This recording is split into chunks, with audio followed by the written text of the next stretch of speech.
یہ واقعہ 2013 میں پیش آیا۔ یہ کوئی کہانی نہیں، کوئی افسانہ نہیں، یہ ایک اصل انسان کے ساتھ پیش آنے والا واقعہ ہے۔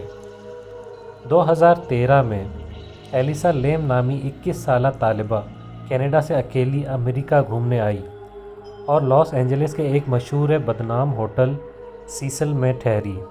31 جنوری کی رات ہوٹل کی لفٹ میں لگے CCTV کیمرے میں ویڈیو ریکارڈ ہوئی جس نے پوری دنیا کو ہلا کے رکھ دیا۔ ویڈیو میں دیکھا جا سکتا ہے ایلیسا لفٹ میں داخل ہو جاتی ہے، بار بار بٹن دباتی ہے، دروازہ بند نہیں ہو رہا۔ وہ لفٹ کے باہر جھانکتی ہے جیسے کسی سے چھپ رہی ہو۔ اس کے ہاتھ عجیب انداز میں حرکت کر رہے ہیں جیسے وہ کسی اندیکھے شخص سے بات کر رہی ہو۔ ویڈیو میں کوئی اور نظر نہیں آتا۔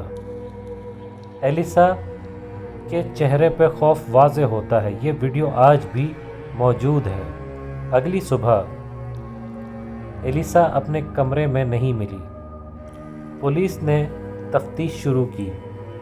کمرہ بند، سامان موجود، کوئی زبردستی کے نشان نہیں۔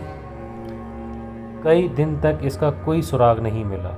چند دن بعد ہوٹل کے مہمانوں نے شکایت کی، پانی کا رنگ کالا ہے، نلکوں سے بدبو آ رہی ہے، پانی کا پریشر کم ہے۔ ہوٹل کے مینٹیننس اسٹاف کو چھت پر بھیجا گیا۔ وہاں 4 بڑے پانی کے ٹینک تھے۔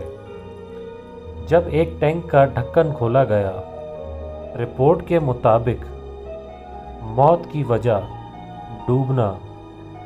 جسم پر کوئی تشدد نہیں، کوئی زخم نہیں، کوئی زبردستی کے آثار نہیں۔